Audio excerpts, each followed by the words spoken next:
ওকে, আসসালামু আলাইকুম।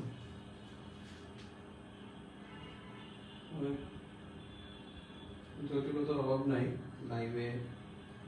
আমার পার্সোনাল আইডি থেকে আসা যায় নাই। পার্সোনাল আইডি একটু সমস্যা আছে, যার জন্য এই আইডি থেকে আসলাম।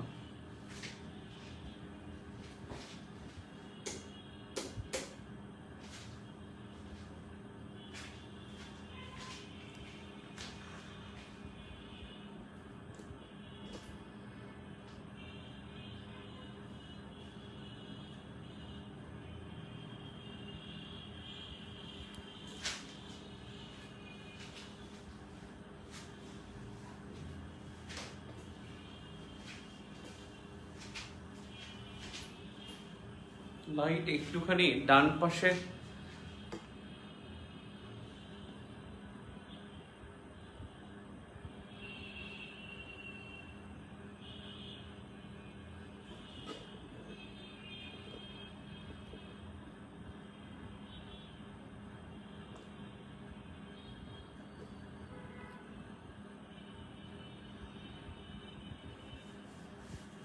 হ্যালো, আপনারা কি সাউন্ড শুনতে পাচ্ছেন?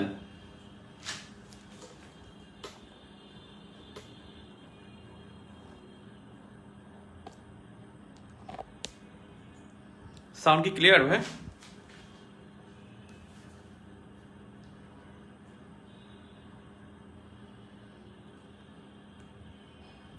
Sound clear please.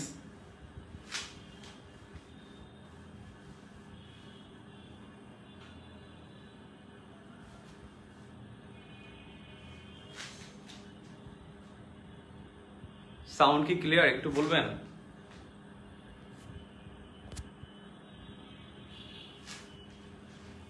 সাউন্ড ঠিক আছে ভাই?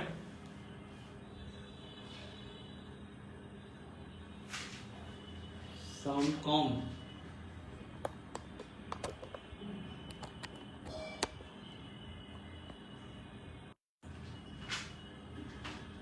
এখন ঠিক আছে?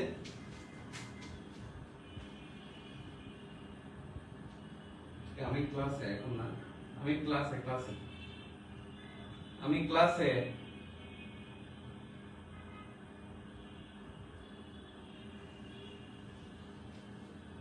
ওকে, ঠিক আছে।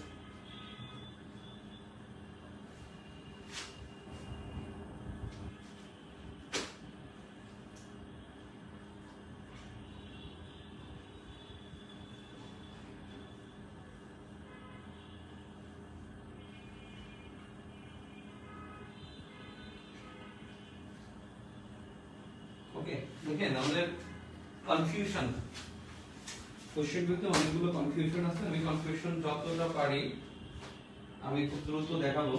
আপনারা নাম্বারিং করেন, আমি নাম্বারিং হয়তো আমার মনে নাও থাকতে পারে। সেক্ষেত্রে প্রথমে দেখি একজনের কোশ্চেন ছিল যে 1966 সালে লাহোরে 1966 সালে লাহোরে বিরোধী দলের সমাবেশ ছিল কেন? বিরোধী দলের সমাবেশের কারণ কি? এটা কি 6 দফা উত্থাপনের জন্য, নাকি তাশখন্দ চুক্তি নিয়ে আলোচনার জন্য? তাশখন্দ চুক্তি নিয়ে আলোচনার জন্য।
সাউন্ড আসবে, একজন কল দিছে এর জন্য হয়তো সাউন্ড আসে না, এখন সাউন্ড আসবে, সাউন্ড আসবে, এখনো সাউন্ড নাই।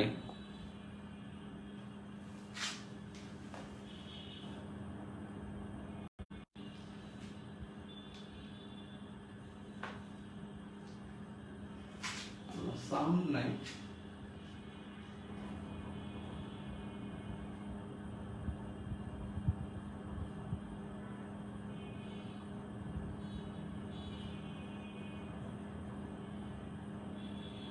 সাউন্ড নাই।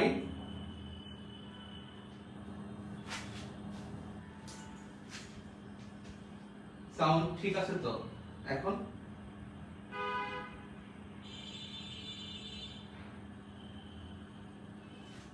Sound please.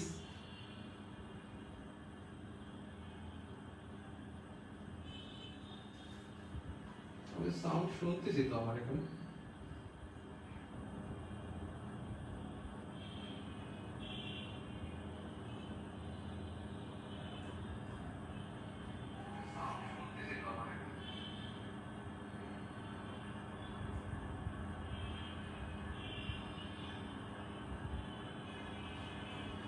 সাউন্ড ঠিক আছে এখন?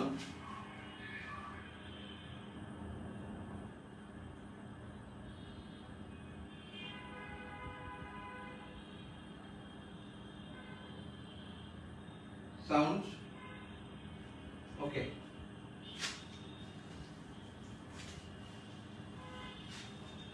সাউন্ড আসছে, এখানে হলো যে একটা ওই মেসেঞ্জারে কল আসছে, ওই মেসেঞ্জারে কল আসার কারণে তখন এই সাউন্ডটা কমে যায়,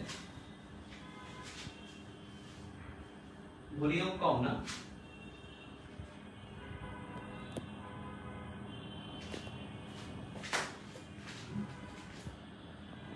এখন সাউন্ড ক্লিয়ার হবে ভাই, এক মিনিট।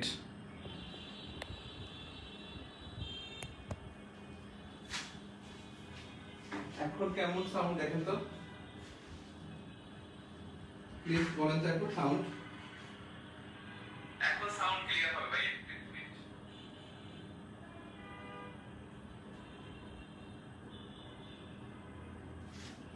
ওকে।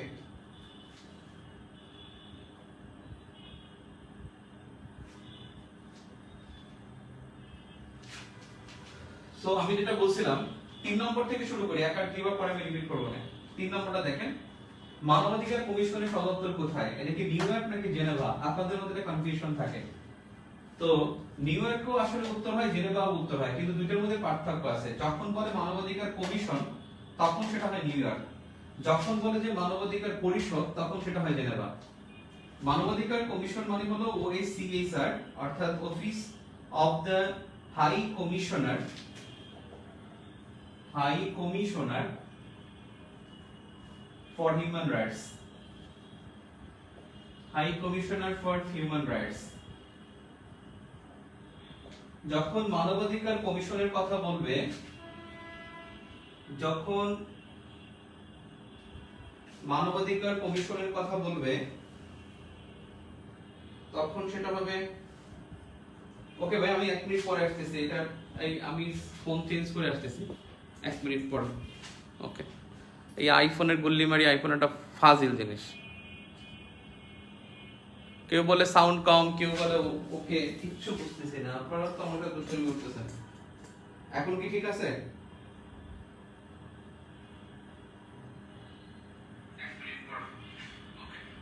এই আইফোনের গুল্লি মারি, আইফোন একটা ফাজিল জিনিস।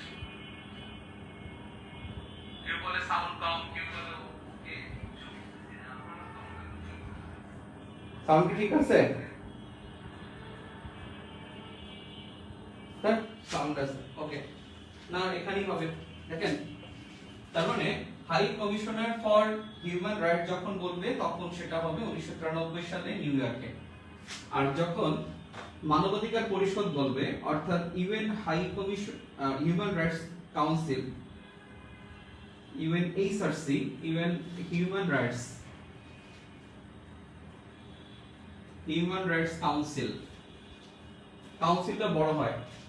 এই এইচআরসি হলো 2006 সালে প্রতিষ্ঠা, এর সদর হলো জেনেভা। আর OHCHR এটা হলো নিউ ইয়র্কে, এটা হলো মানবাধিকার কমিশন। মানবাধিকার কমিশন এর 1993 সালে প্রতিষ্ঠিত। এই ইউএনএইচআরসি এর প্রধান হলো মিশেল ব্যাচলেট। এর প্রধান হলো মিশেল ব্যাচলেট। তাহলে মানবাধিকার পরিষদের প্রধান মিশেল ব্যাচলেট।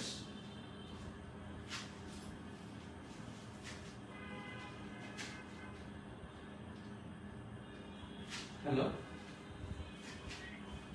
আমি ক্লাসে। ঠিক আছে, ওকে। দেখেন 3 নম্বর প্রশ্নটা ক্লিয়ার কিনা। মানবাধিকার কমিশনের সদর দপ্তর নিউ ইয়র্ক নাকি জেনেভা? আপনি পড়েন নিউ ইয়র্ক, উত্তর হয় জেনেভা, তখন আপনার মধ্যে কনফিউশন। তারপরে নিউ ইয়র্ক হবে, জেনেভাও হবে। নিউ ইয়র্ক হবে যখন সেটা হবে মানবাধিকার কমিশন, জেনেভা হবে যখন সেটা হবে মানবাধিকার পরিষদ। মানবাধিকার কমিশনকে ইংলিশে বলা হয় OHCHR, আর মানবাধিকার পরিষদকে বলা হয় UNHRC। OHCHR হলো office of the high commissioner for human rights, আর এটা প্রতিষ্ঠা 1993 সালে, আর এর প্রতিষ্ঠা হলো 2006 সালে। এর প্রতিষ্ঠা হলো 2006 সালে। আর মানবাধিকার পরিষদের প্রধান হলো মিশেল ব্যাচলেট। মানবাধিকার কমিশনের প্রধান দরকার নেই।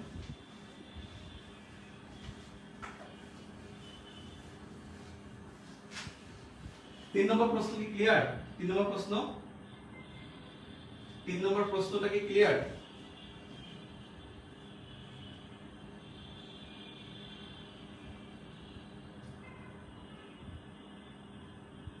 আচ্ছা, ওকে, আমি অন্য ফোন থেকে আসি, এখানে স্টপ।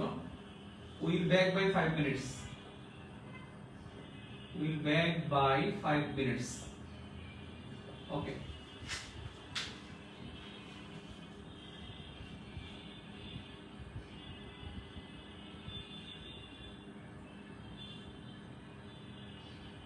আবার বলে ক্লিয়ার।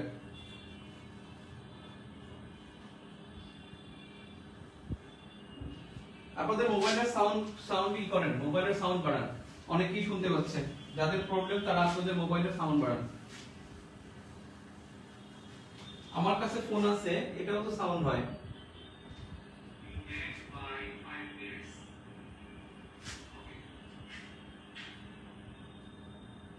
ঠিক আছে, ঠিক আছে, ওকে। 4 নম্বর, 2021-22 অর্থ বছরে রপ্তানি লক্ষ্যমাত্রা, রপ্তানি লক্ষ্যমাত্রা কত?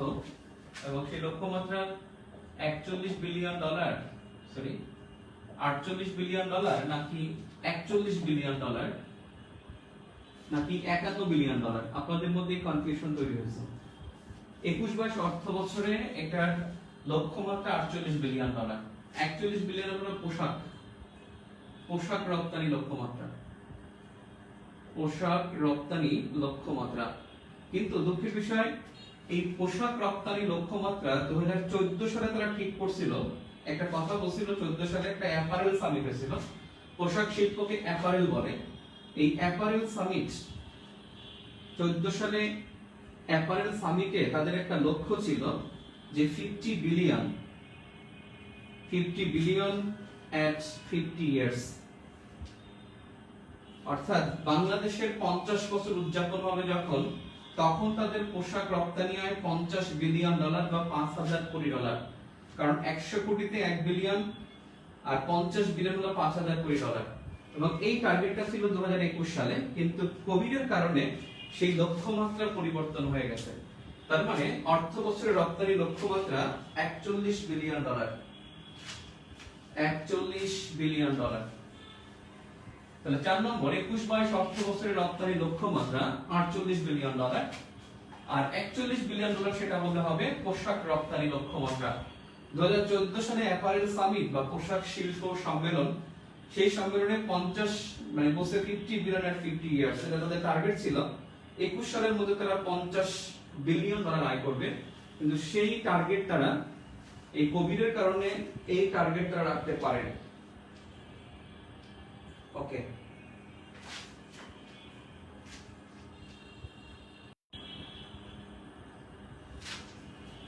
এরপরে আসেন প্রশ্ন নম্বর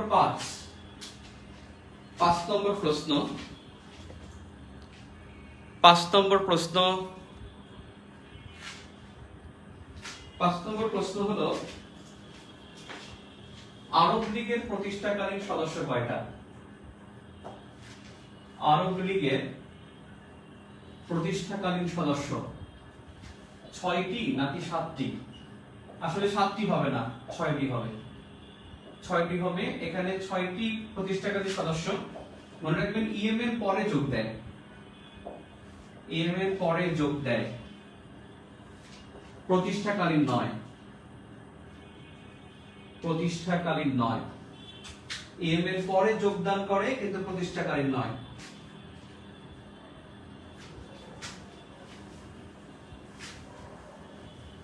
ইএমএন পরে যোগ দেয় কিন্তু প্রতিষ্ঠাকালীন নয়। তাহলে আরব লীগের প্রতিষ্ঠাকালীন সদস্য হলো 6টি, 7টি হবে না। ইএমএন পরে যোগ দেয় কিন্তু প্রতিষ্ঠাকালীন নয়। প্রশ্ন নম্বর 6, সমুদ্রের বিবি আয়তন, সমুদ্রের বিবি আয়তন 1,18,813 বর্গ কিলোমিটার। আবার অনেকের দৃষ্টিতে 1,30,000 বর্গ কিলোমিটার।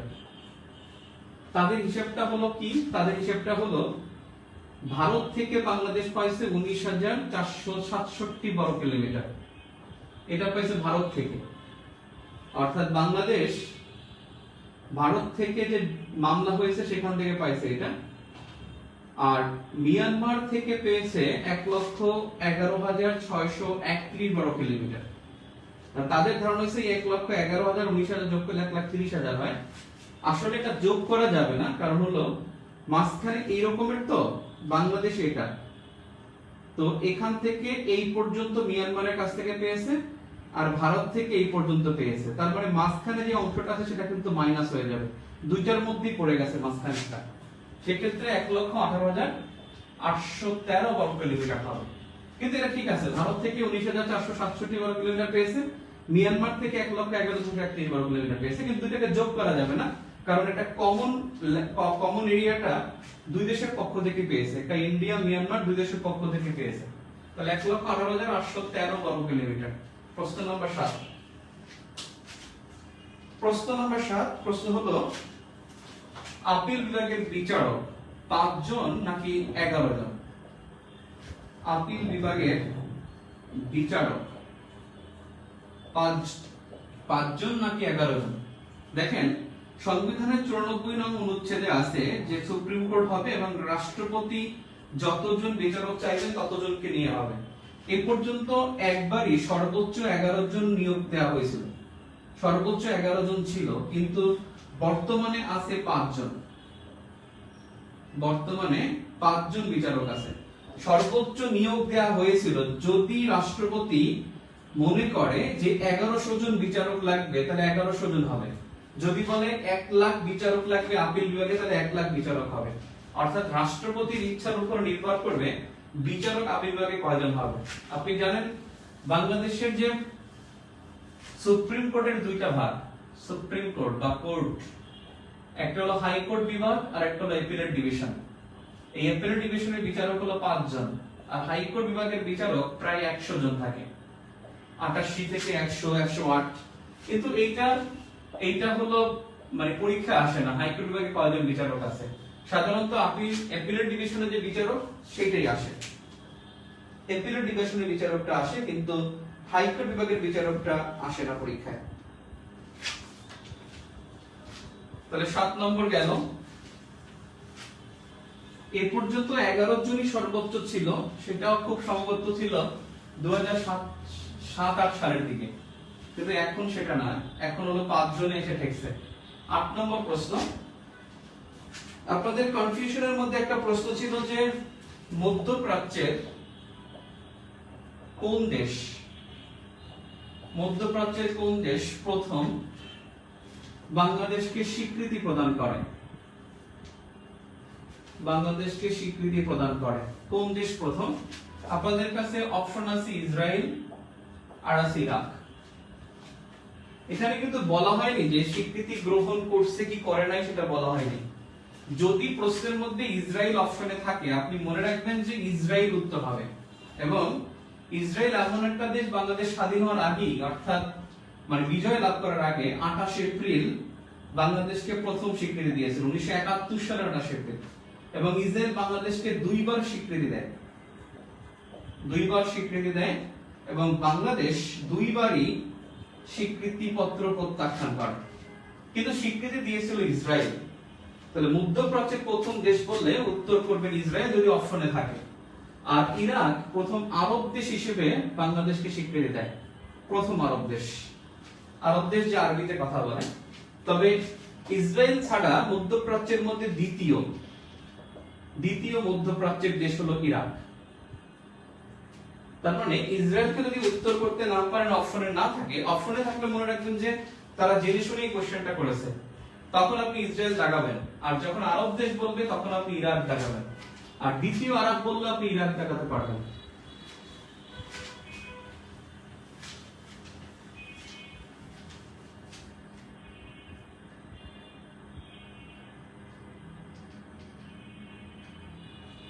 ওকে, কনফিউশন আপনাদের কোশ্চেনগুলো থেকে কনফিউশন 9 নম্বর, জাতীয় সঙ্গীত সরকারিভাবে গৃহীত হয়। জাতীয় সঙ্গীত সরকারিভাবে গৃহীত হয় কবে? আপনাদের মধ্যে কনফিউশন, এটা কি 12 জানুয়ারি 1972 নাকি 17 জানুয়ারি 1972? দেখেন 17 এর মধ্যে ত আছে, মানে মনে করেন এই যে 17 আবার পতাকা, এভাবে মনে রাখবেন 17 তে ত, পতাকায় ত, অর্থাৎ জাতীয় পতাকা গৃহীত হয় 17 জানুয়ারি আর জাতীয় সঙ্গীত গৃহীত হয় 12 জানুয়ারি। জাতীয় সঙ্গীত গৃহীত হয় 12 জানুয়ারি আর পতাকা গৃহীত হয় 17 জানুয়ারি। প্রশ্ন নম্বর 10, আপনাদের কনফিউশন হলো কর্ণফুলী নদীর উৎপত্তি। কর্ণফুলী নদীর উৎপত্তি আমি খুব ফাস্ট করব, কারণ অনেকের প্রশ্নটা জানা আছে, একটু কুইক করব যাতে সে বোর না হয়। কর্ণফুলী নদীর উৎপত্তি, এখানে আপনাদের অপশনে ঝামেলা হলো আসামের লুসাই পাহাড় নাকি মিজোরামের লুসাই পাহাড়। মিজোরামের লুসাই পাহাড়, দেখেন ভূগোল বই সব জায়গায় প্রায় ম্যাক্সিমাম জায়গা, আবার বাংলাদেশের বিশ্ব পরিচয়ের মধ্যে আবার এটা মিজোরামের আছে, কিন্তু এখানে মনে রাখবেন যে বাংলাদেশটা তো এরকমের, এখানে এই জায়গাটা এই যে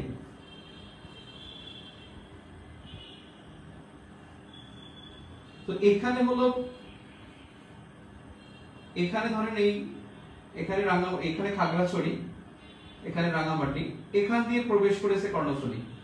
এই জায়গাটা কিন্তু মিজোরাম আর এটা হলো আসাম। আসলে বেসিক্যালি আসাম থেকে কিন্তু মিজোরাম, মণিপুর এই রাজ্যগুলো কিন্তু আসাম থেকে হয়েছে, মেঘালয় এগুলো কিন্তু আসামই ছিল আগে। এখন বিষয়টা হচ্ছে যে আসামের লুসাই পাহাড়টা এরকম পুরোটাই লুসাই পাহাড়, এই অংশটা হলো আসামের লুসাই, এটা হলো মিজোরামের লুসাই। এই আসামের লুসাইটা হলো মেঘনা নদী আসছে আর মিজোরামের লুসাই থেকে কর্ণফুলী আসছে। এখন তাত্ত্বিকটা তো ওরা দেখবে না যে এখানে একটা কি হয়েছে, একটা প্রদেশ হয়েছে। যদি আপনি এখানে দেখেন আসামের লুসাই আছে, তাহলে মিজোরামের লুসাই উত্তর হবে না। তার মানে আসামের লুসাই অপশনে থাকলে এই উত্তর, কারণ পুরোটাই ছিল আসামের মধ্যে, পুরোটাই ছিল লুসাই পাহাড়। আর আমাদের ভূগোল বইতেও বলা আছে আসামের লুসাই, আর বিশ্ব পরিচয় বইতে আছে মিজোরাম। কারণ ভূগোল বেশি অ্যাকসেপ্টেবল না আসামের লুসাই লাগাবে। এরপরে হলো প্রশ্ন নাম্বার হলো 11, 9, 10 এবারে 11। আপনাদের একটা বিষয় জানি কিনা যে লোকসভার সদস্য আগে ছিল 545, 543। আমরা জানি 543টা নির্বাচিত ছিল আর মোট ছিল এইটা, মোট ছিল 545, কিন্তু 2020 তে মানে 543 ছিল নির্বাচিত আর দুইজন ছিল অ্যাংলো ইন্ডিয়ান। অ্যাংলো ইন্ডিয়ান মানে হলো ইন্ডিয়ান বংশোদ্ভূত কিন্তু বহির্বিশ্বে তার নাম জানে। সেই অ্যাংলো ইন্ডিয়ান দুইজন ছিল, সেটাকে 2020 সালে এটাকে বাতিল করা হয়েছে। বাতিল 2020। এখন নির্বাচিত বলেন আর অনির্বাচিত বলেন, মানে নির্বাচিত বলেন আর মোট বলেন, সবই হলো 543, 545 হবে না। অর্থাৎ লোকসভার সদস্য আগে ছিল 545টা, নির্বাচিত 543, দুটি ছিল অনির্বাচিত এবং তারা হয়তো অ্যাংলো ইন্ডিয়ান, মানে ইন্ডিয়ান বংশোদ্ভূত কিন্তু বহির্বিশ্বে খুবই বিখ্যাত, তাদেরকে দেওয়া হতো। কিন্তু এটা 2020 সালে এটাকে অমিট করা হয়েছে। এখন এটা 543 হবে। প্রশ্ন নম্বর 12, ইসলাম খান ক্ষমতায় ছিলেন। ইসলাম খান ক্ষমতায় ছিলেন। প্রশ্ন আপনাদের যে 1608 থেকে 1613 নাকি 1617 থেকে 1624? আসলে উত্তর হবে দুইটাই হবে। কেন? ইসলাম খান ছিল 1608 থেকে 1613 আর 1617 থেকে ছিল ইসলাম খান চিশতি, এবং মানুষ কিন্তু দুইজন। এবং ইসলাম খান ইনি কিন্তু মৃত্যু হয়েছে 1613 সালে, মৃত্যু 1613। তাহলে অবশ্যই তিনি কবর থেকে উঠে এসে 1617 সালে তিনি দায়িত্ব নেবেন না। এখানে বেসিক্যালি ইসলাম খান দুইজন। এখন ইসলাম খান 1608 থেকে 1613 আর এখন ইসলাম খান 1617 থেকে 1624, 1617 থেকে 1624। এবং আপনারা মনে রাখবেন যে ইসলাম খান ইতিহাসে কমপক্ষে 4 জন ইসলাম খান, ইতিহাসে ইসলাম খান আছেন 4 জন। ইসলাম খান চিশতি আছেন, ইসলাম খান আছেন, আবার এক ইসলাম খান আছেন শেরশাহর পুত্র, যিনি 1545 থেকে 1553 পর্যন্ত বাংলার ক্ষমতায় ছিল। আর একজন ছিল ইসলাম খান গজনি, 1635 থেকে 1639 ক্ষমতায় ছিল। আমি আপনাদের এই গ্রুপটাতে আমি পোস্ট করেছিলাম। ওকে, এবারে দেখেন 13 নম্বর, সমুদ্র বন্দর কয়টা? একটা খুবই গুরুত্বপূর্ণ কোশ্চেন। 4টি, 5টি নাকি 3টি? সমুদ্র বন্দর কয়টা? সমুদ্র বন্দর আসলে আপনি কি দাগাবেন? আসলে বাংলাদেশে সমুদ্র বন্দর কয়টা? এটা খুবই একটা ইন্টারেস্টিং কোশ্চেন এবং খুবই যে প্রস্তাবিত পরিস্থিতি কিনা হবে কিনা। আপনি একটু দেখেন, আমরা জানি চট্টগ্রাম একটা বন্দর আছে, চট্টগ্রাম তো সমুদ্র 1787 নাকি অষ্টাদশ শতকে। আর একটা আছে মোংলা, 1950 সালে হয়েছে, এটা সালটা আমার ভুলে গেছি, 1950। আর একটা জানি আমরা পায়রা পোর্ট, যেটা 2016 সালে পরীক্ষামূলকভাবে চালু হয়। আরেকটা হলো মাতারবাড়ি। এই মাতারবাড়ি যেটা মহেশখালী কক্সবাজার, এখানে কিন্তু গত 21 জুলাই 2021 তারিখে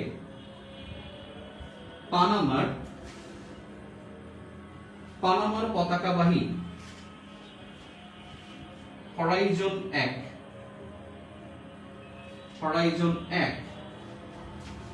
এই জাহাজটি ঘাট দেয় এবং সেটা ছিল দ্বিতীয় জেটিতে। অর্থাৎ 21 জুলাই 2021 তারিখে পানামার পতাকাবাহী হরাইজন 1 জাহাজটি ঘাট দেয় এবং সেই ঘাটটা দিয়েছিল দ্বিতীয় জেটিতে। তার মানে এটাও চালু হয়ে গেছে। আর 5 নম্বরে মিরসরাইতে একটা বেসরকারি, এখানে বেসরকারি বন্দর করার ঘোষণা দিয়েছে, এখন এই সব ঘোষণা হয় কি, যে বন্দর যখন হয়ে যায় তখনই পরীক্ষায় চলে আসে। এবং এই পায়রা বন্দর চালু হবে তার আগেই প্রশ্ন আসে যে স্বাধীন বাংলাদেশে প্রথম বন্দর কোনটা? পায়রা বন্দর। আপনারা দেখবেন যে এই প্রশ্নটা কিন্তু ঢাকা বিশ্ববিদ্যালয়ে পরীক্ষা আসছে 15-16 শিক্ষাবর্ষে। তার মানে আপনি এখানে সমুদ্র বন্দর দাগাবেন 5টি, সমুদ্র বন্দর দাগাবেন 5টি এবং একটি হলো বেসরকারি। সরকারি বললে হলো 4টি সরকারি, আর 3টি দেখাবেন না, তাহলে ভুল হবে। যেহেতু এটা চালু হয়ে গেছে, মানে পরীক্ষামূলকভাবে চালু মানে চালু, মানে এটা বন্ধ, এতে কোনো সন্দেহ নেই। এখন এই মাতারবাড়ি, মহেশখালী, কক্সবাজার এগুলো তো সমুদ্র বন্দর। তাহলে বাংলাদেশ সমুদ্র বন্দর 5টি। আর বিমানবন্দর যদি বলে আন্তর্জাতিক বিমানবন্দর অবশ্যই 4টি দেখাবেন। অর্থাৎ চতুর্থ হবে কক্সবাজার, চতুর্থ হবে কক্সবাজার। এইসব কিছু ঘোষণা আছে যেগুলো ঘোষণা দিলে কার্যকর হয়ে যায়, এগুলোর জন্য অপেক্ষা করতে হয় না। কিছু কিছু বিষয় আছে, যেমন আপনার সিলেটকে বলছে যে আন্তর্জাতিক স্টেডিয়াম, ওটা অটোমেটিক ওটা হয়ে গেছে, ঘোষণা মানে হয়ে গেছে। তার মানে এই চট্টগ্রাম কক্সবাজার হবে চতুর্থ বন্দর, চতুর্থ আন্তর্জাতিক বিমানবন্দর। তাহলে সমুদ্র বন্দর দেখাবেন 5টি, আন্তর্জাতিক বিমানবন্দর দেখাবেন 4টি, যদি পরীক্ষায় আসে ইনশাআল্লাহ। একটা বিষয় প্রাইম মিনিস্টার একটা কথা বলছেন যে এয়ার ফুয়েলিং কেন্দ্র হবে কক্সবাজার। আপনারা দেখছেন যে সমুদ্রে 1.5 কিলোমিটার, অর্থাৎ সমুদ্রের মধ্যে, সমুদ্রের খুব সম্ভবত 1.5 কিলোমিটার না 1500 মিটারই তো, ভুল হতে পারে, একটু কোশ্চেন মার্ক দিয়ে রাখেন। সমুদ্রের মধ্যেও মানে হেলিপ্যাড করা হয়েছে, মানে হেলিপ্যাড কি মানে ওই যে রানওয়ে, অর্থাৎ বিমানটা যে রানওয়ে করবে সেটা কিন্তু সমুদ্র থেকে কিন্তু মানে উপকূল থেকে নেওয়া হয়েছে। তার মানে এই কক্সবাজার এয়ার ফুয়েলিং কেন্দ্র হবে। এয়ার ফুয়েলিং কেন্দ্র কিন্তু খুবই গুরুত্বপূর্ণ একটা ঘোষণা। এয়ার ফুয়েলিং কেন্দ্র আছে কুয়ালালামপুর, আছে বেইজিং, আছে আপনার মুম্বাই, আছে হলো দুবাই। এই সব জায়গা হলো এয়ার ফুয়েলিং কেন্দ্র। এই কুয়ালালামপুর, বেইজিং, মুম্বাই, দুবাই এগুলো কিন্তু এয়ার ফুয়েলিং কেন্দ্র হলে এটা কিন্তু বাংলাদেশের জন্য খুবই মানে আশাব্যঞ্জক একটি বিষয় হবে। আমাদের এখানে কিন্তু হলো এখান থেকে কিন্তু যে ভিয়েতনামে, কম্বোডিয়ায় যে বিমানগুলো যায় সেগুলো আমাদের এখানে মানে আমাদের এখানে সাবওয়ে মানে ট্রানজিট হিসেবে ব্যবহার করা হয়। দেখেন দুবাই খুব জনপ্রিয় জায়গা, বিকজ দুবাই থেকে পৃথিবীর যে কোনো জায়গায় বিমান পথে সর্বোচ্চ 8 ঘন্টার দূরত্ব। দুবাই থেকে পৃথিবীর যে কোনো জায়গায় বিমান পথে সর্বোচ্চ 8 ঘন্টার দূরত্ব, যে কারণে দুবাইটা কিন্তু খুব বেশি উঠে গেছে। এই শুধু এয়ার ফুয়েলিং কেন্দ্রের কারণে আজকে দুবাই কিন্তু বিশ্বের অন্যতম সেরা। তাহলে বাংলাদেশে কোন বিমানবন্দরকে বলছে প্রাইম মিনিস্টার যে এয়ার ফুয়েলিং কেন্দ্র হবে? কক্সবাজার এয়ারপোর্টকে বলছে। নেক্সট কোশ্চেন, তাহলে বন্দর যেহেতু বলছি, নদী বন্দর কিন্তু 35টি, নদী বন্দর 35টি, আর স্থলবন্দর 24টি। স্থলবন্দর 24, নদী বন্দর 35, বিমানবন্দর 10টি, আন্তর্জাতিক বিমানবন্দর 4টি, সমুদ্র বন্দর 5টি, সমুদ্র বন্দর 5টি। নদী বন্দর 35, স্থলবন্দর 24, বিমানবন্দর 10, আন্তর্জাতিক বিমানবন্দর 4টি, সমুদ্র বন্দর 5টি।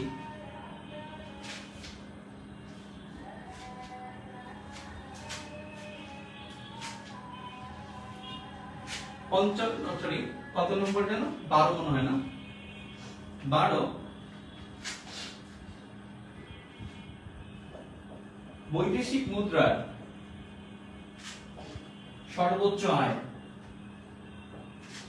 বৈদেশিক মুদ্রার সর্বোচ্চ আয় আসে কোথা থেকে? বৈদেশিক মুদ্রার সর্বোচ্চ আয়, আপনাদের প্রশ্ন হলো পোশাক নাকি রেমিট্যান্স নাকি রপ্তানি আয়? যদি এরকমের অপশন থাকে তাহলে রপ্তানি আয় উত্তর হবে। আর রপ্তানি আয় যদি অপশনে না থাকে তাহলে কোন খাত? তাহলে দ্বিতীয় হলো এটা পোশাক। এবং রপ্তানি আয় অপশনে না থাকলে ও কিন্তু দ্বিতীয়, রেমিট্যান্স হলো তৃতীয়। কারণ ও কিন্তু 2700 কোটি ডলারের বেশি আয় করে পোশাক থেকে, রেডিমেড গার্মেন্টস থেকে বাংলাদেশ। আর রেমিট্যান্স থেকে 2477 কোটি ডলার। আর রপ্তানি আয় এবছর তো খুব সম্ভবত রপ্তানি আয় 3700 কোটি ডলার, 3700 কোটি ডলার রপ্তানি আয়। তার মানে ও প্রথম।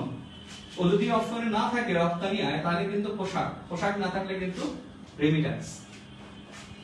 13 নম্বর, আপনাদের একটা কনফিউশন থাকে বাংলাদেশের অর্থনীতির প্রধান খাত, আর একটা অপশন থাকে যে বাংলাদেশের জিডিপির প্রধান খাত, আর একটা অপশন থাকে সরকারের আয়ের প্রধান খাত। তিনটা কিন্তু পুরোপুরি ভিন্ন জিনিস। অর্থনীতির প্রধান খাত বললে সেটা হবে এগ্রিকালচার বা কৃষি। কৃষি সর্বোচ্চ খাত হবে, কারণ এখানে সবচেয়ে বেশি মানুষ এখানে নিয়োজিত। 40% মানুষ এখানে নিয়োজিত হলো প্রত্যক্ষভাবে। প্রত্যক্ষ পরোক্ষ বললে প্রায় 75% মানুষ কৃষির উপর নির্ভরশীল, নারী সহ। আর জনশক্তি বা কর্মশক্তির মধ্যে 40.6% হলো পোশাকের উপর, মানে কৃষির উপর নির্ভরশীল। জিডিপির প্রধান খাত বললে অবশ্যই সেটা সার্ভিস বা সেবা, সেবা খাত, যা 50% এর বেশি। সেবা খাতের এখানে গুরুত্ব সবচেয়ে বেশি। সরকারের আয়ের প্রধান খাত বললে অবশ্যই রাজস্ব। আয়ের প্রধান খাত বলে রাজস্ব। রাজস্বকে বলা হয় উন্নয়নের অক্সিজেন। আমাদের উন্নয়নের অক্সিজেন বলা হয় রাজস্বকে। এখন নেক্সট যেটা ঝামেলাটা হয়, আপনাদের মধ্যে এরকম থাকবে যে রাজস্ব আয়ের প্রধান খাত কোনটা, তখন হবে ভ্যাট। আর আপনি কি করেন, সরকারের আয়ের প্রধান খাতকে আপনি ভ্যাট লাগায় ফেলেন। আয়ের প্রধান খাত কিন্তু রাজস্ব। রাজস্বের মধ্যে ভ্যাট আছে, ট্যাক্স আছে, দুইটাই আছে। তার মানে আয়ের প্রধান খাত হলো ভ্যাট, দ্বিতীয় হলো ট্যাক্স, ইনকাম ট্যাক্স। যেটা আয়ের প্রধান খাত হলো ভ্যাট আর আয়ের দ্বিতীয় খাত হলো ট্যাক্স। দুইটার মধ্যে পার্থক্য খুবই কম, মানে 4 থেকে 5,000 কোটি টাকার মধ্যে পার্থক্য। রাজস্ব আয়ের প্রধান খাত হলো ভ্যাট, দ্বিতীয় হলো ট্যাক্স। আর সরকার আয়ের প্রধান খাত হলো রাজস্ব। রাজস্বকে বলা হয় উন্নয়নের oxygen, the oxygen of development. উন্নয়নের অক্সিজেন রাজস্ব আয়ের প্রধান খাত।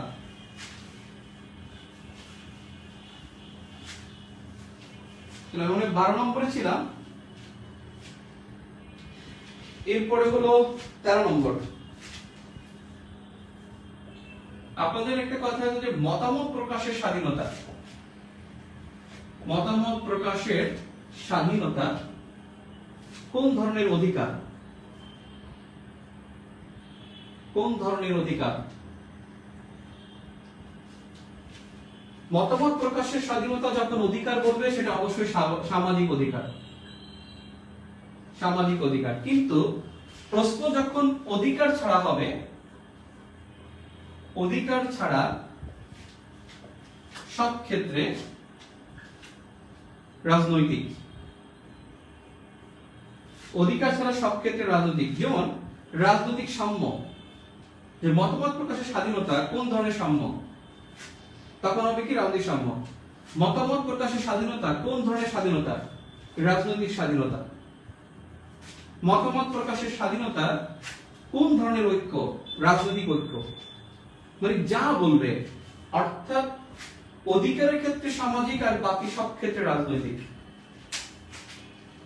অধিকারের ক্ষেত্রে সামাজিক, বাকি সব ক্ষেত্রে হলো রাজনৈতিক।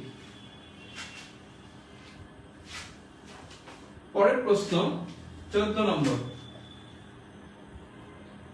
মানবাধিকার কোন ধরনের অধিকার? আপনাদের এই কোশ্চেন আসছে বেশি।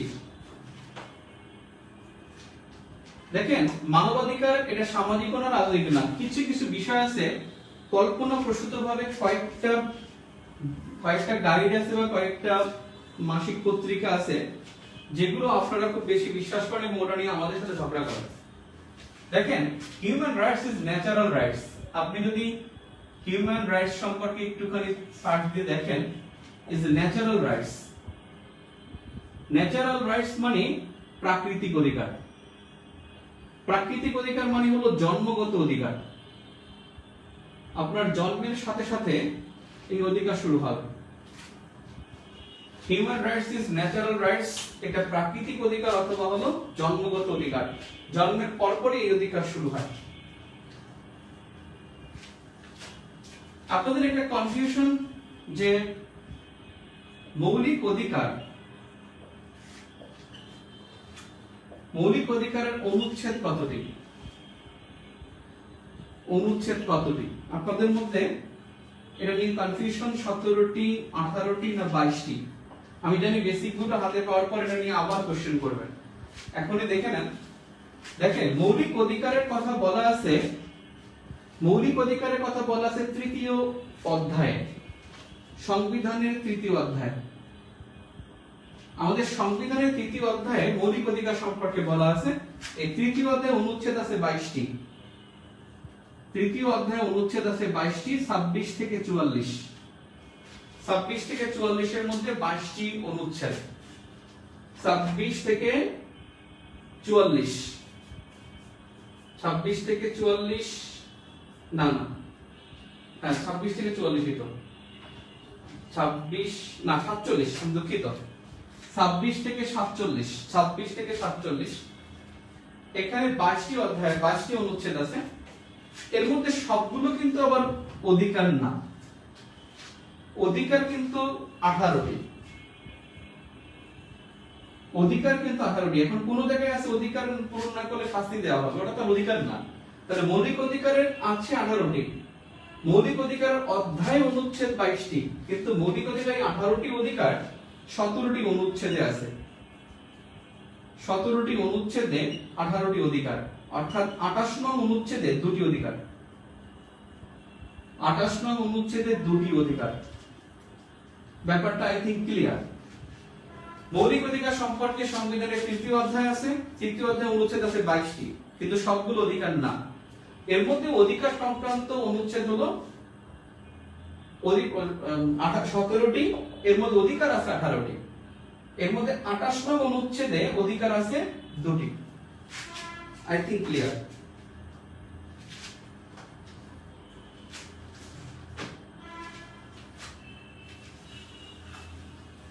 আপনাদের কনফিউশন তৈরি হয়েছে যে ইতিহাস থেকে কেউ শিক্ষা নেয় না, একটা উক্তি আছে। এটাও ইতিহাসের শিক্ষা, এটাও ইতিহাসের শিক্ষা যে ইতিহাস থেকে কেউ শিক্ষা নেয় না। ইতিহাস থেকে কেউ শিক্ষা নেয় না। এই উক্তিটা করছেন কে? এই উক্তিটা আপনাদের মধ্যে কনফিউশন হলো কার্ল মার্কস আর হলো বিসমার্ক। দুইজন সমসাময়িক ছিল, সমসাময়িক কালে জার্মানিতে ছিল, দুইজনই জার্মান। তবে কার্ল মার্কস যারা বলে তারা একবারে মুখস্থ বলে, আন্দাজে বলে এবং মুখস্থ বলে, এটা অ্যাবসলিউটলি হবে না। বিসমার্ক হবে উত্তর। তাহলে এটাও যে শিক্ষা যে ইতিহাসে কেউ শিক্ষা নেয় না, এই উক্তিটা হলো বিসমার্কের বিখ্যাত উক্তি। বিসমার্কের, আপনি বিসমার্ক সম্পর্কে দেখেন, তার এখানে হিউজ লেখা পাবেন। খুব ভালো একটা ইম্পর্টেন্ট একটা কোশ্চেন। এখন এটা নিয়ে কনফিউশন তৈরি হয়েছে যে বাংলাদেশে বেশি বিনিয়োগ করে কে? বেশি বিনিয়োগ করে, উত্তরটা কি ইউএসএ?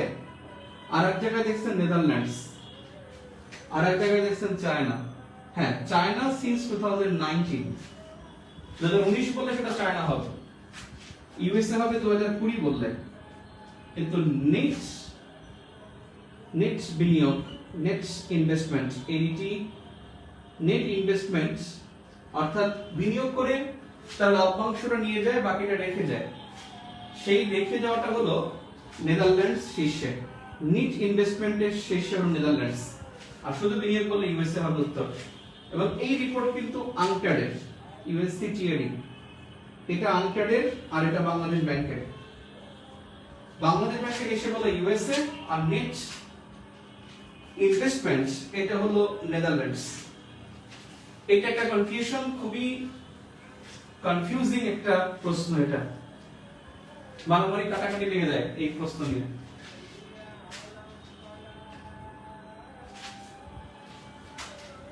সাতাশ নম্বর, পূর্বাশিয়ায় বাংলাদেশ কত? ষষ্ঠ, সপ্তম নাকি অষ্টম? হ্যাঁ, অষ্টম ছিল 2019 সালে, এই সপ্তম 2021 সালে, আর ষষ্ঠ বাংলাদেশ জনশক্তি রপ্তানিতে, অর্থাৎ অভিবাসী সৃষ্টিতে, অভিবাসী তৈরিতে। শরণার্থী না, অভিবাসী। জনশক্তি রপ্তানি মানেই কিন্তু অভিবাসী, এবং অভিবাসী রপ্তানিতে, অভিবাসী তৈরিতে বাংলাদেশ বিশ্বের মধ্যে ষষ্ঠ বৃহত্তম।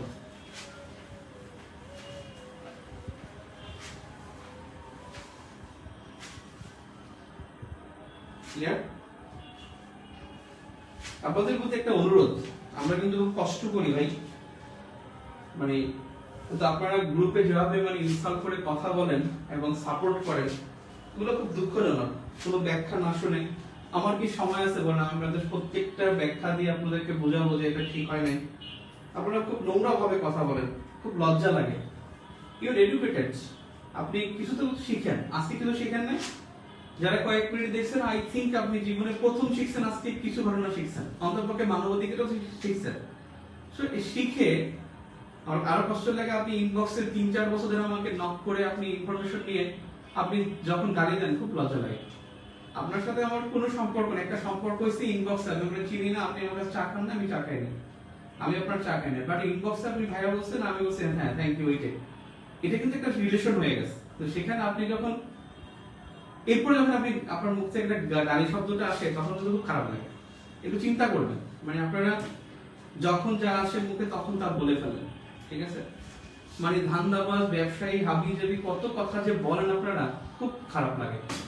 আপনি কিন্তু জেনে শুনেই মানে জানেন যে নাইম ভাই কেমন, আপনি কিন্তু ভালো করে রিসার্চ করে স্টাডি করে কিন্তু আপনি নাইম ভাইয়ের ক্লাস করতে বসেন, বা নাইম ভাইয়ের কাছে প্রাইভেট পড়েন, বা নাইম ভাইয়ের কাছে বই পড়েন। তারপরে কিন্তু আপনি এমন ভাবে বলেন, মানে একটা নিরীহ পেয়ে, মানে আমি আপনাদের কিছু করতে পারি না, তো আপনি তো জাস্ট বলে চলে যান যে এখানে গালি দিলে কি হয়েছে। মানে এইরকমের একটা মানসিকতা যে না ভাই কি করে, সবাইকে আমিও করি, দেখ ও কইছে একটা লাইক দিয়ে যায়, আর একজন একটা গালি দিচ্ছে একটা লাভ রিয়েক্ট দিয়ে চলে যায়। মানে খুবই মানে দুঃখজনক, এটা খুব দুঃখজনক, বুঝছেন? মানে জীবনে আর কি করবেন আমি জানি না, কিন্তু এগুলো কিন্তু আপনার বাস্তব জীবনে একটা বড় ধরনের প্রভাব ফেলবে, ঠিক আছে? এই যে সাপোর্ট করেন, মানুষের বকা দিলেও সাপোর্ট করেন, বকা দিলে খুশি হন, যে কিছু বলে না একটা কিছু বলে দেয়, কিন্তু নো ম্যানস ল্যান্ডে করলে you will be get caught and undoubtedly no mercy at all. ওই জায়গায় কিন্তু আপনি আটকা পড়ে গেলেন নো ম্যানস ল্যান্ডে, একটা অ্যাবসলিউটলি গেট কট হয়ে যাবে, তখন কিন্তু আপনাকে কেউ আবার রেহাই করবে না। তাহলে বুঝতে পারছেন, আপনি না জেনে না শুনে জাস্ট কমেন্ট গুলো ওপেন থাকে, বাট আপনি যা তা বলেন না প্লিজ। আমি বললাম এটা উচিত না, আপনি বললাম আমার কিচ্ছু হবে না, কিচ্ছু আসে যাবে না। আপনি মনে করছেন আপনি গালি দিলে আমার মেসেজ কম চলবে, নেভার এন্ড এভার ইনশাআল্লাহ। আপনি গালি দিলে মনে করছেন নাইমের প্রাইভেট ক্লাসে কম হবে, কিচ্ছু হবে না। 41 মধ্যে কতজন গালি দিয়েছে, কিন্তু কতজন আবার রিটেনের কিন্তু সাথে সাথে পরীক্ষা দিয়ে থ্যাঙ্কস জানাই রিটেনে ভর্তি হয়ে গেছে। বাট আপনি আমাকে গালি দিবেন, বাট ইউ উইল বি ডিস্ট্রয়ার্ড, মানে ইউ উইল বি গেট কট। কিন্তু আপনি যখন দেখবেন যে আপনি কিছু বেনিফিটেড হচ্ছেন বা পাচ্ছেন বা কিছু, তখন কিন্তু আপনার কিন্তু আমার কিন্তু লস নাই। আমার রিটেন স্কুল কিন্তু 2300 হয়ে গেছে, কোনো সমস্যা নেই। আপনি গতবার 41 মধ্যে পিলি দিয়ে গালি গালাজ করছেন, আমাদের পিলি ব্যাচে কিন্তু আগে ছিল 1100, এবার কিন্তু 2200 শেষ, 2300 হয়ে গেছে। সকালে তো 2300 মানে সুই 99 মনে হয়, 2299। তার মানে আমার কিন্তু কোনো লস হবে না, আলটিমেটলি আপনার লস হবে। সো আই থিংক আমি মনে করি যে আপনাদের এটা উচিত না, একটু সাপোর্ট দেন, আমি ভালো কিছু শিখাই। এবং ইনশাআল্লাহ আমি চ্যালেঞ্জ, ইনশাআল্লাহ আমি যা শিখাবো ইনশাআল্লাহ আপনি দেখবেন যে ভাই যা শিখাইছে আসলে শিখাইছি। এত এক্সপ্লানেশন জানার মতো টিচার আমি তো বাংলাদেশে চিনি ভাই, কে কি পড়ায় নাকি আমি জানি, বাংলাদেশে কয়জন সাধারণ জ্ঞান পড়ায় আমি চিনি। তা আমার মতো 14 বছর একই জায়গায় থাকা, 14 বছর স্টাডি করা এবং ননস্টপ পরিশ্রম করার লোক খুবই কম আছে। এবং চ্যালেঞ্জ আপনি আনেন না কেউ রে, দেখেন এরকমের মানে একটা কোশ্চেন করলে মানে যে ঠাসটা উত্তর দিতে পারে কিনা। আল্লাহর রহমতে আমি যেভাবে আপনার উত্তর দেই, একটা গ্রুপ দেখান তো যে 100 প্রশ্নের উত্তর সে 1 ঘন্টার মধ্যে দিতে পারে, সেটা কিন্তু বিফর জিকেতেও ছিল, এখন বিফর যে নতুন আসছে ইনশাআল্লাহ সেখানেও দেওয়া হচ্ছে। এবং আমি বিশ্বাস আমি কিন্তু সেই পরিশ্রম থেকে আসছি। সো আমাকে একেবারে মানে খেলনা মনে করে আপনি যা তা বলেন না। ওকে, থ্যাংক ইউ। এখন আসেন, প্রশ্ন হলো 28 নম্বর, ব্রিটিশ উপনিবেশ নয়, ব্রিটিশ উপনিবেশ নয়। এখন সেই ব্রিটিশ উপনিবেশ নয়, আপনাদের মধ্যে কনফিউশন, একটা হলো নেপাল নাকি চায়না। দেখেন, চায়নার মধ্যে বেইজিং বলেন, সাংহাই বলেন, সাংহাই, বেইজিং, হংকং, এরা কিন্তু একসময় ইউকের উপনিবেশ ছিল। কিন্তু নেপালে এখানে কিন্তু ইস্ট ইন্ডিয়া কোম্পানি যুদ্ধ করে হেরে যায়। ইস্ট ইন্ডিয়া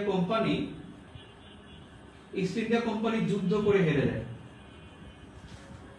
তার মানে নেপালে ইউকে প্রবেশ করতে পারেনি, ব্রিটিশরা প্রবেশ করতে পারেনি। তার মানে ব্রিটিশ উপনিবেশ নয় নেপাল এবং ভুটান। আমাদের দক্ষিণ এশিয়ার মধ্যে এই নেপাল এবং ভুটান এখানে ব্রিটিশ উপনিবেশ নয়। এখানে ওই প্রশ্নের মধ্যে অপশন ছিল ভুটান, নেপাল এবং অপশন ছিল চায়না। তার মানে এখানে কিন্তু উত্তরটা কি হবে না, চায়না কিন্তু এখানে উত্তরটা হবে না, ব্রিটিশ উপনিবেশ না হবে নেপাল। এবং অনেক বইতে আমি চাই আপনি দেখেন বলবে যে ভাই আপনি কোন ভাব ওখানে তো আছে ভাই, ওই গাইডে তোটা আছে ভাই, গাইডটাকে জিজ্ঞেস করেন যে কে লিখছে, একটু জিজ্ঞেস করেন, ভিউ তো 9 থেকে পান, দুই একটা বলেন, গালিও দেন, বাস দেখেন তো ভাই এই প্রশ্নের বইটা কে লিখছে, যে এটা একটু আনেন, আমি একটু কথা বলি, আমরা একটু জিজ্ঞেস করি, সাহস আছে বলে তো কারো পাবেন।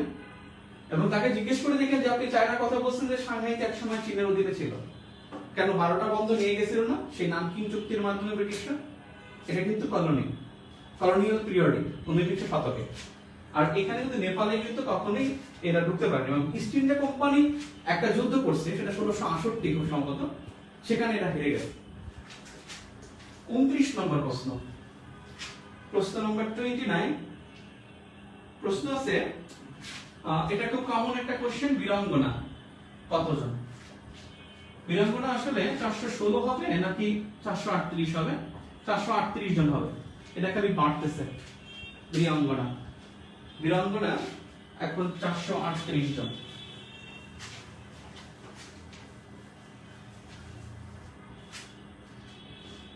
তো ভালো একটা প্রশ্ন 30 নম্বর আসতে পারে, নারী ক্রিকেট দল টেস্ট স্ট্যাটাস লাভ করে, টেস্ট স্ট্যাটাস লাভ করে কত তারিখে? এটা কি 1 এপ্রিল 2021 না 2020 না 21, 1 এপ্রিল 2021 না 2 এপ্রিল 2021? আসলে 2 এপ্রিল হবে, এটা আমার লাস্ট ভিডিওতে মনে হয় 1 এপ্রিল চলে গেছিল, বা রিসেন্ট ভিডিওতে কোন একটা জায়গায় এটা 2 এপ্রিল হবে উত্তরটা, ঠিক করে না। এবং টেস্ট স্ট্যাটাস লাভ করছে নারী ক্রিকেট দল এখন 13টি, আর পুরুষ টেস্ট স্ট্যাটাস পেয়েছে 12টি দল। অর্থাৎ টেস্ট মর্যাদা পাওয়া পুরুষ ক্রিকেট দল হলো 12টি, আর নারী ক্রিকেট দল হলো 13টি।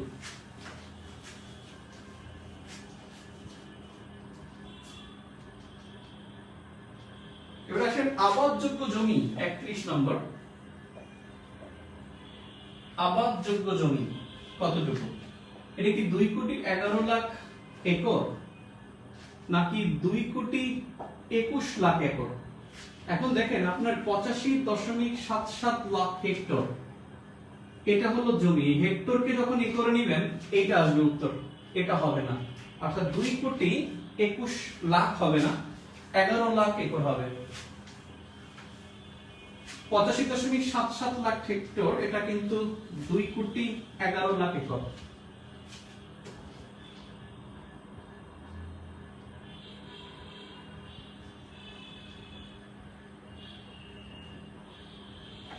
এটা 2 এপ্রিল হবে। এবার আসেন পরের কনফিউশন, এটা খুবই বিরক্ত করে, এত বিরক্ত যে মিশুকের স্থপতি কে? এটা কি মোস্তফা মনোয়ার নাকি হামিদুজ্জামান? দেখেন মিশুক হলো আপনার হরিণ শাবক, এই হরিণ শাবক দেখবেন ইউটিউবে আছে যে হামিদুজ্জামানের সেই হরিণ শাবকের কারণে হামিদুজ্জামান কান্না করতেছে এবং সে রক্ষণাবেক্ষণ করা হচ্ছে না। স্থপতি হামিদুজ্জামান, তবে এটা উদ্বোধন করছিল মোস্তফা মনোয়ার। উদ্বোধক হলো মোস্তফা মনোয়ার, আর স্থপতি হলো হামিদুজ্জামান।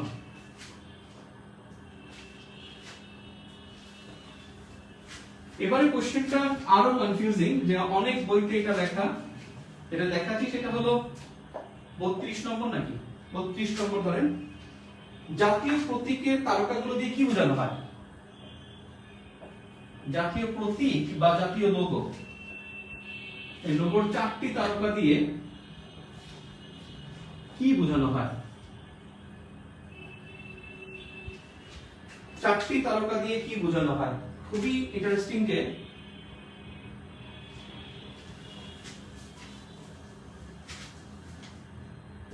দেখেন 4টি তারকা, প্রতীক তো দেখেন, প্রতীক মানে পয়সা, পথের প্রতীক, পথের পয়সা, এটা মনে রাখবেন, প্রতীক পয়সা, পয়সার অপর কথাটাই হলো প্রতীক। এই যে এটা হলো ধান গাছ,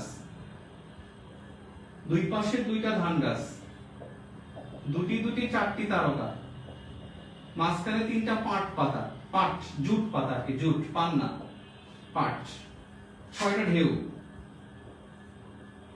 1 2 3 4 না পাঁচটা ঢেউ, 1 2 3 4 5, আর এখানে পাপড়ি হলো 6টা, একটা শাপলা ফুল, পাপড়ি হলো 6টা, তাহলে একটা হলো শাপলা, দুইটা হলো কি, দুইটা হলো আপনার ধান গাছ, আর তিনটা হলো কি পাট পাতা, আর চারটা হলো তারকা, আর পাঁচটা হলো ঢেউ। এই ঢেউ কিন্তু আবার নদীর ঢেউ না, কারণ শাপলা ফুল ফোটে বিলে, নদীতে কি শাপলা ফুল ফোটে, বিলের ঢেউ। এখানে চারটি তারকা, এই চারটি তারকা হলো সংবিধানের চারটি মূলনীতি। এই যে চারটি মূলনীতি, এটাই কিন্তু আওয়ামী লীগের মূলনীতি হলো চারটা।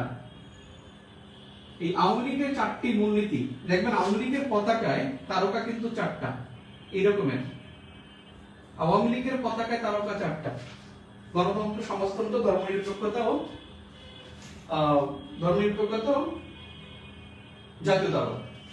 এই চারটি তারকা হলো আওয়ামী লীগের চারটি মূলনীতি। এই চারটি মূলনীতি স্থান পায় সংবিধানের মূলনীতি হিসেবে। এইগুলোই আবার স্থান পায় জাতীয় প্রতীকের চারটি মূলনীতিতে। কিন্তু প্রশ্নটা কি, জাতীয় প্রতীক বা লোগো তো এটা, লোগো হলো এটা, লোগো হলো এটা তো প্রতীক, আর লোগো হলো এই যে এটা, এখানে বাংলাদেশের মানচিত্র, দুই পাশে দুইটা দুইটা চারটা তারকা, উপরে গণপ্রজাতন্ত্রী বাংলাদেশের, আর নিচে হলো সরকার। গণপ্রজাতন্ত্রী বাংলাদেশের, নিচে সরকার, দুই পাশে দুইটা দুইটা চারটা তারকা।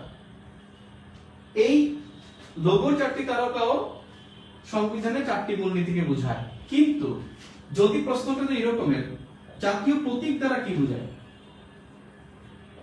জাতীয় প্রতীক দ্বারা কি বোঝায়, তখন হবে উচ্চাকাঙ্ক্ষা, জাতীয় উচ্চাকাঙ্ক্ষা, তখন উত্তরটা হবে উচ্চাকাঙ্ক্ষা। অর্থাৎ পুরো জাতীয় প্রতীক দ্বারা বোঝায় উচ্চাকাঙ্ক্ষা।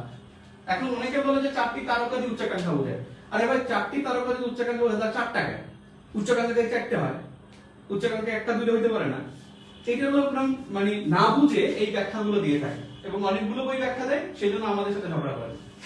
আসলে চারটি তারকা দিয়ে চারটি মূলনীতিকে বোঝায়।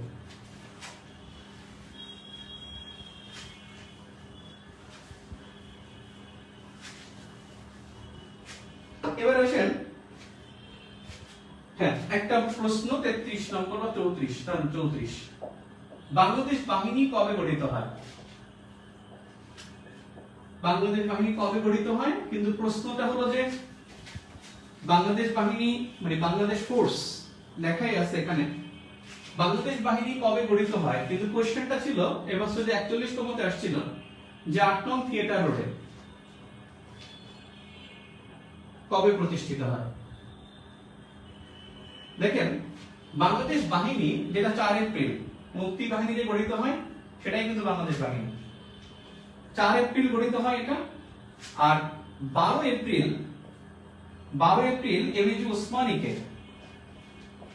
এমএজি উসমানীকে সেনাপ্রধান হিসেবে নিয়োগ দেওয়া, অর্থাৎ চিফ অফ বাংলাদেশ ফোর্স, তাকে চিফ অফ বাংলাদেশ ফোর্সের প্রধান করা হয়।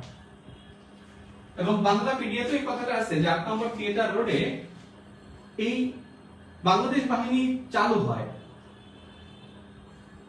বলা আছে 12 এপ্রিল 1971। তার মানে এমএজি উসমানীকে অবশ্যই, তাকে যখন নিয়োগ দেওয়া হয়, তাকে কিন্তু বাংলাদেশ ফোর্সের এই 4 এপ্রিল ঘোষণা দিয়েছিল যে 10 এপ্রিল ঘোষণা দিয়েছিল যে আমরা এমন একজনকে আমরা কি করব, যাকে আমরা সেনাপ্রধান হিসেবে নিয়োগ দিব, তিনি হলেন এমএজি উসমান। ঘোষণা দিয়েছিল তাজউদ্দিন আহমেদ। কিন্তু ঘোষণার স্বাক্ষর দেখবেন 12 এপ্রিল, যে স্বাক্ষরটা প্রাইম মিনিস্টার, ডিফেন্স মিনিস্টার হিসেবে তিনি স্বাক্ষর করেন, রাষ্ট্রপতি হিসেবে না, তিনি প্রতিরক্ষা মন্ত্রী হিসেবে স্বাক্ষর করে, প্রাইম মিনিস্টার হিসেবে না। সাধারণত সেনাপ্রধান নিয়োগ দেয় কে? প্রতিরক্ষা মন্ত্রী। সেই প্রতিরক্ষা মন্ত্রী হিসেবে ডিফেন্স মিনিস্টার হিসেবে তাজউদ্দিন আহমেদ স্বাক্ষর করে, সেই দিনটা ছিল 12 এপ্রিল। এবং 8 নম্বর থিয়েটার রোডে কবে প্রতিষ্ঠিত হবে লেখা আছে চালু, প্রতিষ্ঠার কথা বাংলা পিডিএফ লেখা নাই। কিন্তু আপনি যদি চিন্তা করেন যে যদি লিংক আপ দেখেন তাহলে অবশ্যই এটা এমএজি ওসমানীকে নিয়োগ না দিয়ে ওখানে চালু হওয়ার প্রশ্নই আসে না এবং ওই প্রতিষ্ঠা করার সুযোগ আসে না। এবং এটা 12 এপ্রিল নিঃসন্দেহে, আমি এটা নিয়ে যত স্টাডি করেছি আমি 11 এপ্রিল বা 10 এপ্রিলের কোনো আমি যুক্তি খুঁজে পাই না। যদি বলতে বাংলাদেশ বাহিনী কবে গঠিত হয় তাহলে উত্তরটা অবশ্যই 12 এপ্রিল হবে না, কিন্তু 8 নম্বর থিয়েটার রোডে বলার পরে এটা অবশ্যই 12 এপ্রিল হবে।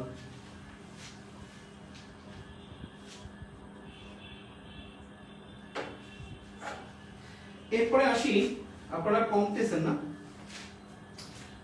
35 বা 36 কত নম্বর? বলা আছে একজন যোগ্য প্রশাসক বা ব্যবস্থাপকের অত্যাবশ্যকীয় মৌলিক গুণাবলীর মধ্যে শ্রেষ্ঠ কোনটি? একজন যোগ্য প্রশাসক, একজন যোগ্য প্রশাসকের অত্যাবশ্যকীয় মৌলিক গুণাবলী।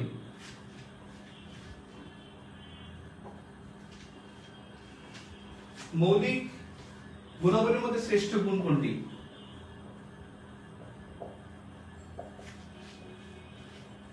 শ্রেষ্ঠ গুণ কোনটি? এখানে অপশন যেটা আছে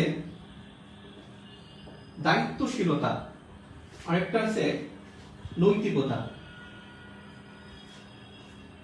অবশ্যই দেখবেন অত্যাবশ্যকীয় মৌলিক গুণাবলী, আর গুণ যদি দেখেন যে দায়িত্বশীল হয় তার মধ্যে নৈতিকতা অবশ্যই থাকে, দায়িত্বশীলতা উত্তর হবে। এবছর একটা কোশ্চেন আপনাদের দেখবেন নিচের কোনটি, এটা একটু দেখে নেন আপনাদের বেসিক যদি নতুনটা পান আপনারা দেখবেন যে অনেকেই বকাঝকা করবেন যে নিচের কোনটি সংগঠনের স্বাধীনতাকে নিশ্চিত করে, স্বাধীনতাকে নিশ্চিত করে। এবং এই প্রশ্নের বাংলাদেশের সব গাইড হয়তো বলছে দক্ষতা, নয়তো বলছে জবাবদিহিতা। আমার দুইটাই খটকা লাগলো যে সংগঠনের স্বাধীনতাকে নিশ্চিত করে, দক্ষতা নিশ্চিত করার মানে কি?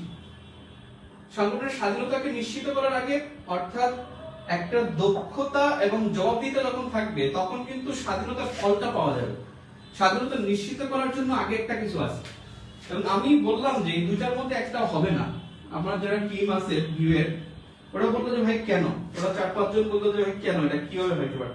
আমি বলছি যে I think it is participation, অংশগ্রহণ। তখন খুঁজে বের করা হলো এবং আমরা এই একটা প্রশ্নের উত্তরের জন্য 4টা বই গেছে, এবং সেই বইয়ের মধ্যে বলা আছে যে জনগণের, সংগঠনের, পরিবারের, সমাজের স্বাধীনতাকে নিশ্চিত করে, সেটা হলো অংশগ্রহণ। এবং সুশাসনের, এটা প্রশ্ন আছে এই সুশাসনের কোন দিকটি, সুশাসনের কোন দিকটি সংগঠনের স্বাধীনতাকে নিশ্চিত করে? এবং সুশাসনের কোন দিকটি, এটা অবশ্যই দক্ষতার এর একটা রেজাল্ট থাকবে, জবাবদিহিতার একটা রেজাল্ট হবে। কিন্তু স্বাধীনতা যখন নিশ্চিত করে তখন অবশ্যই তার আগে রেজাল্টটা পাওয়া যায়, মানে এগুলো হলো রেজাল্ট। এই জন্য আমি মনে করলাম যে এটা পার্টিসিপেশন বা অংশগ্রহণ হতে পারে। এবং দেখা গেল কাজল নামে একটা বই আছে, সেই বইয়ের আমরা পৃষ্ঠা নম্বর লিখে দিছি, সেখানে বলা আছে যে অংশগ্রহণ নিশ্চিত করে। তাহলে এই উত্তরটা হবে অংশগ্রহণ।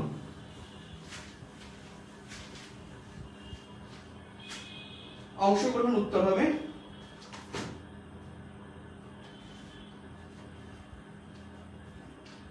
প্রশ্ন একটা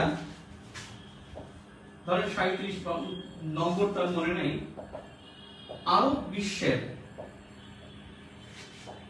কোন দেশে সংখ্যালঘু সরকার ক্ষমতায় আছে? সংখ্যালঘু সরকার ক্ষমতায় আছে। এখানে উত্তর হলো সিরিয়া আর লেবানন। দুইটার মধ্যে কনফিউশন। একটা জিনিস দেখেন, যখন সরকার বলবে তখন ওই দেশের গভর্নমেন্ট সিস্টেম সম্পর্কে জানতে হবে।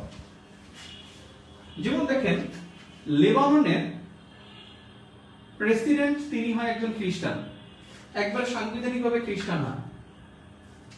কয়েকটা দেশ আছে যে তাদের সরকারের মধ্যে ভিন্নতা আছে। যেমন ইরাকের কথা দেখেন, ইরাকে প্রাইম মিনিস্টার হয় একজন শিয়া, প্রধানমন্ত্রী হবে শিয়া, প্রেসিডেন্ট হবে একজন কুর্দিপন্থী একজন হবে প্রেসিডেন্ট, আর স্পিকার হবে একজন সুন্নি,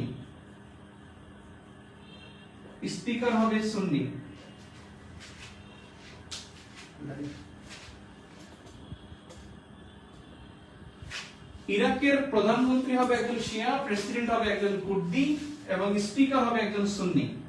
এখন দেখেন লেবাননের প্রাইম মিনিস্টার একজন মুসলিম হয় এবং লেবানন একটি মুসলিম প্রধান দেশ, কিন্তু প্রশ্নটা হলো সরকার, এখানে সরকার কিন্তু প্রাইম মিনিস্টার, প্রেসিডেন্ট সরকার না, head of state but not the head of government. সিরিয়ায় প্রেসিডেন্ট যিনি আছেন আসাদ, তিনি কিন্তু একজন শিয়া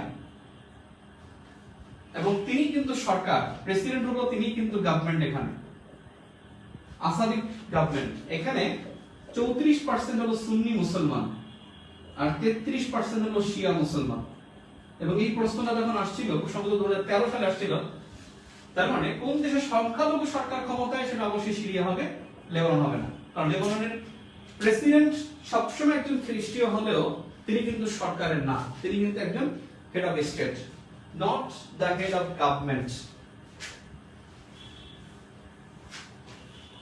সংখ্যালঘু সরকার ক্ষমতায় আছে সেই প্রশ্ন আসলে সিরিয়া।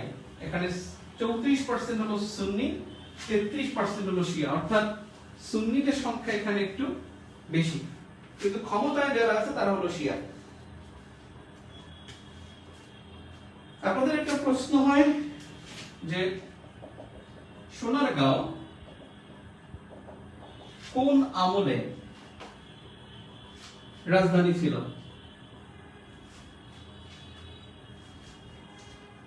সোনারগাঁও কোন আমলে রাজধানী ছিল?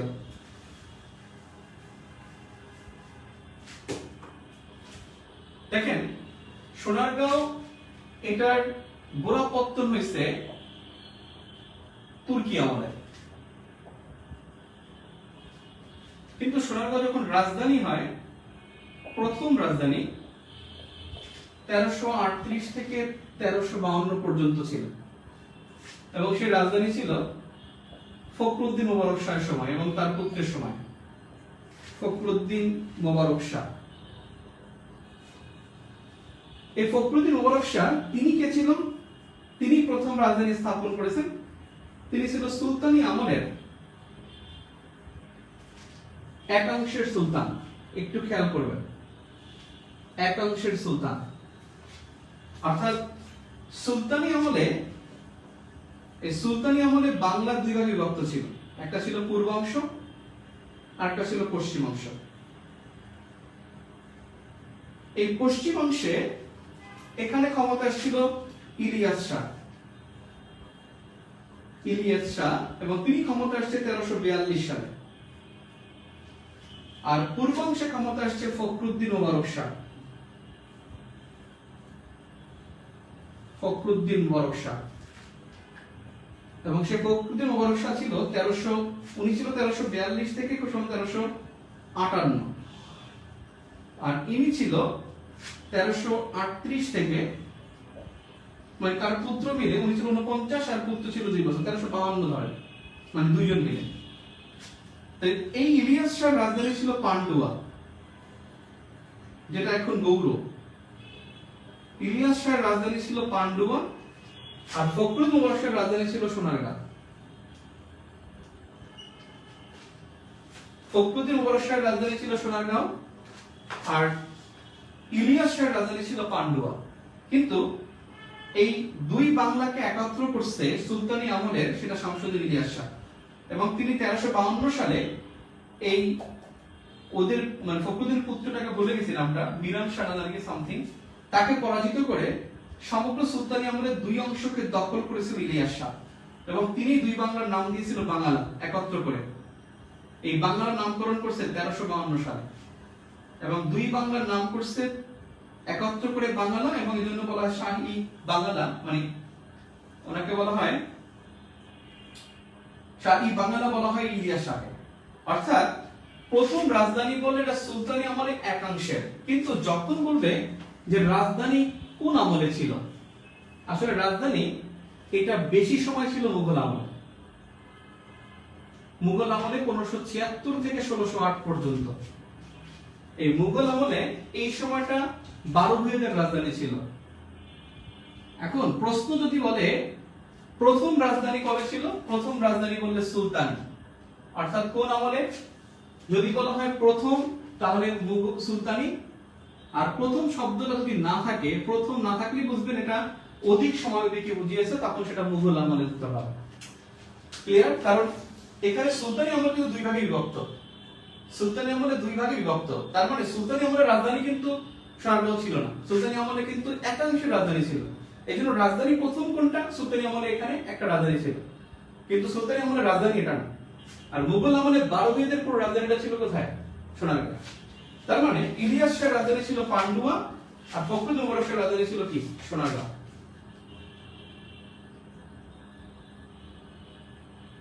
কি ভাই, কোনো কোশ্চেন?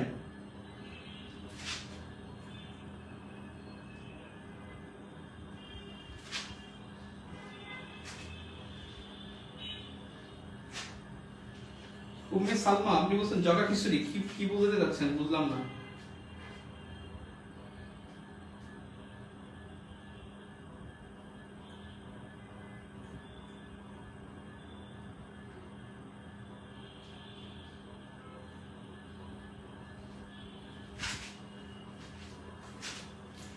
তার মানে সুলতানি আমল দুই ভাগে বিভক্ত ছিল, পূর্বাংশ এবং পশ্চিমাংশ। পূর্বাংশের রাজধানী ছিল সোনারগাঁও এবং এটা ছিল প্রথম, আর অধিক সময় ছিল মুঘল আমলে এবং সেটা ছিল মুঘল আমলের রাজধানী। তার মানে সোনারগাঁও রাজধানী ছিল মুঘল আমলে, সোনারগাঁও প্রথম রাজধানী হয় সুলতানি আমলে।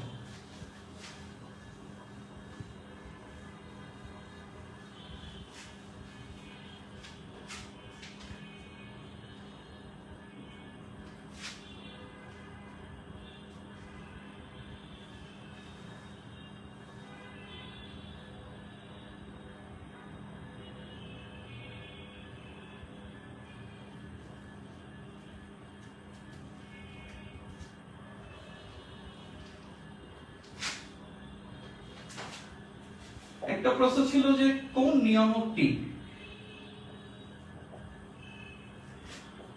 নিয়ামকটি একটি অঞ্চলের জন্য একটি অঞ্চলের জলবায়ু নির্ধারণ করে না? জলবায়ু নির্ধারণ করে না, এটা নিয়ে সমস্যা হলো আপনাদের মধ্যে সমুদ্র স্রোত, আরেকটা হলো দ্রাঘিমা রেখা। দেখেন, দ্রাঘিমা রেখা সমুদ্র মানে জলবায়ুতে কোনো তার ভূমিকাই নাই। দ্রাঘিমা রেখার কাজ হলো সময় সম্পর্কে ধারণা দেয়, সময় সম্পর্কে ধারণা। কিন্তু অক্ষরেখা যদি বলতো, অক্ষরেখার মাধ্যমে জলবায়ু জানা যায়, জলবায়ুর ধারণা দেয়। কিন্তু এখানে কোন নিয়ামকটি করে না বলছি, সেটা হবে দ্রাঘিমা রেখা। কিন্তু সমুদ্র স্রোত অবশ্যই জলবায়ু নির্ধারক, কিন্তু সমুদ্র স্রোত আবার জলবায়ুর উপাদান না, জলবায়ুর উপাদান নয়, কিন্তু জলবায়ু নির্ধারক।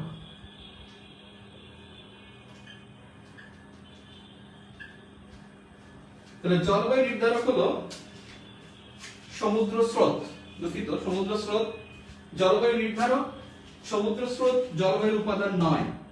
আর দ্রাঘিমা রেখা সময় সম্পর্কে ধারণা দেয়, কিন্তু জলবায়ু সম্পর্কে ধারণা দেয় না।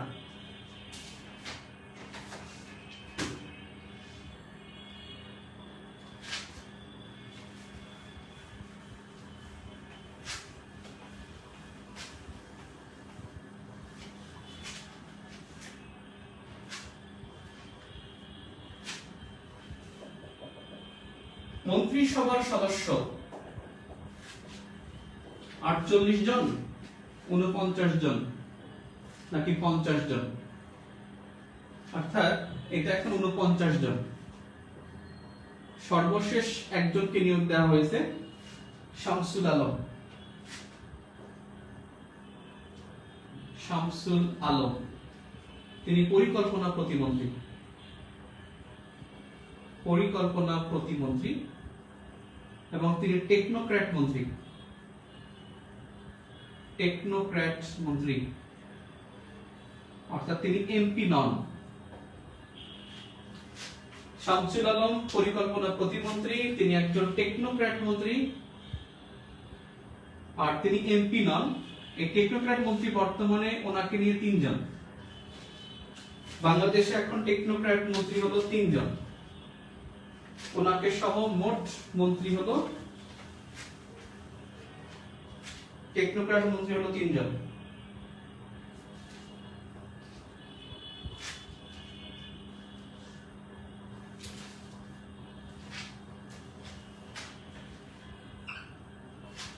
এরপরে হলো বিডি ন্যামের সদস্য পদ পায় 1972 সালে, 1973 সালে, উত্তরের 1973 চতুর্থ সম্মেলনে, যেটা হয়েছিল আলজিয়ার্সে, আলজেরিয়ার রাজধানী আলজিয়ার্স। এখানে বঙ্গবন্ধু গিয়েছিল এবং সেখানে বঙ্গবন্ধুকে সদস্যপদ প্রদান করে। তখনই ওই জায়গায় কিউবার প্রেসিডেন্ট ফিদেল ক্যাস্ট্রো বলছিল যে হিমালয় দেখিনি, বঙ্গবন্ধুকে দেখেছি।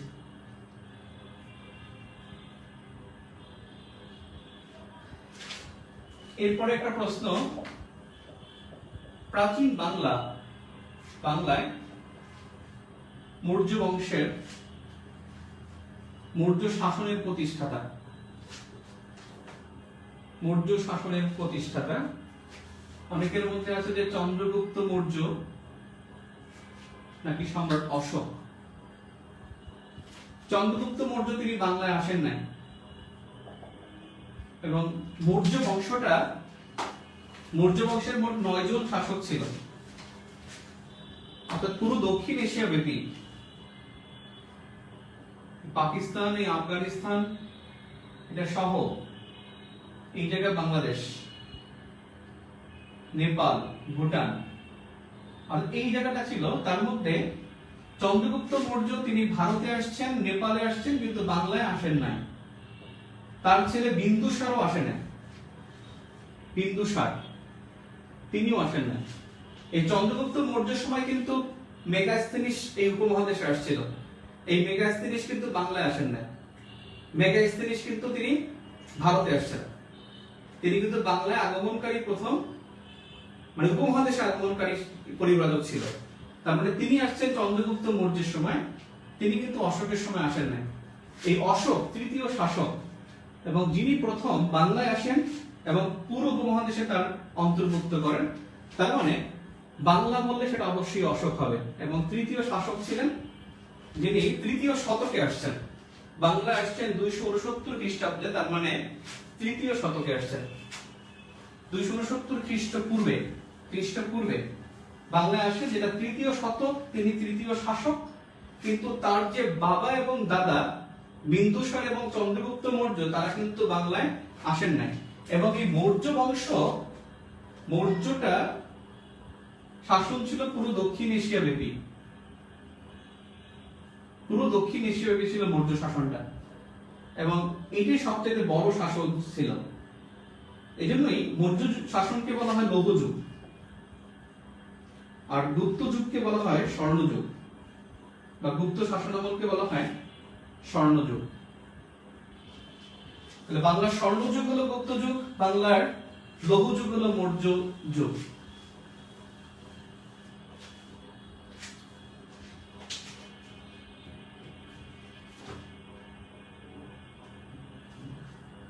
ওকে, আপনাদের সাথে আবার পরে কথা হবে না।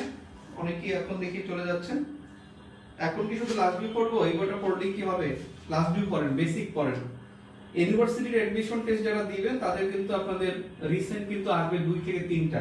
আপনারা শুধু রিসেন্ট নিয়ে পাগল হয়ে যাচ্ছেন, দেখবেন যে রিসেন্ট খুব কম আসবে। আপনারা বেসিক পড়েন, মৌলিক পড়েন, কোশ্চেন ভিউ পড়েন, লাস্ট ভিউ পড়েন, ঠিক আছে? কোনো কোশ্চেন আছে?